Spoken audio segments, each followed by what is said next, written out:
ಕಳೆದ ವಿಧಾನಸಭಾ ಚುನಾವಣೆಯಲ್ಲಿ ಸೋತ ನಂತರ ಡಾಕ್ಟರ್ ಕೆ ಸುಧಾಕರ್ ಗಡ್ಡ ಬಿಟ್ಟಿದ್ರು.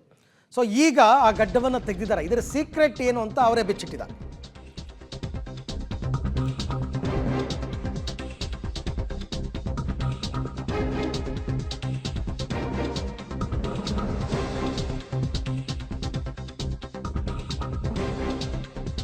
ಚಿಕ್ಕಬಳ್ಳಾಪುರದ ಬಿಜೆಪಿ ಅಭ್ಯರ್ಥಿ ಡಾಕ್ಟರ್ ಕೆ ಸುಧಾಕರ್ ಗಡ್ಡ ತೆಗೆದ ಸೀಕ್ರೆಟ್ ಅನ್ನು ಬಿಚ್ಚಿಟ್ಟಿದ್ದಾರೆ.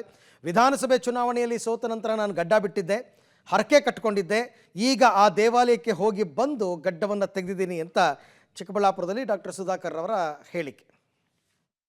ನಾನು ಚುನಾವಣೆ ನಂತರ ಒಂದು ಹರಕೆ ಹಾಕ್ಕೊಂಡಿದ್ದೆ, ಹಾಗಾಗಿ ನಾನು ಗಡ್ಡ ಬಿಟ್ಟಿದ್ದೆ ಅಷ್ಟೇ. ಬಿಟ್ಟರೆ ಯಾವಾಗಲೂ ಗಡ್ಡ ಬಿಟ್ಟಿದ್ದಿಲ್ಲ. ಮತ್ತು ಈಗ ಆ ದೇವಸ್ಥಾನಕ್ಕೆ ಹೋಗಿ ಬಂದಮೇಲೆ ಗಡ್ಡ ತೆಗೆದಿದ್ದೀನಿ. ಇವತ್ತು ಸಹೋದರರು, ಶಾಸಕರು, ಧೀರಜ್ರವ್ರ ಜೊತೆ ಮತ್ತು ನಮ್ಮೆಲ್ಲ ಹಿರಿಯ ಮುಖಂಡರು, ಈ ಭಾಗದ ಎಲ್ಲ ಹಿರಿಯ ಮುಖಂಡರು ನಾವೆಲ್ಲ ಹೋಗಿ ಘಾಟಿ ಸುಬ್ರಹ್ಮಣ್ಯ, ನಮಗೆ ಘಾಟಿ ಸುಬ್ರಹ್ಮಣ್ಯಕ್ಕೂ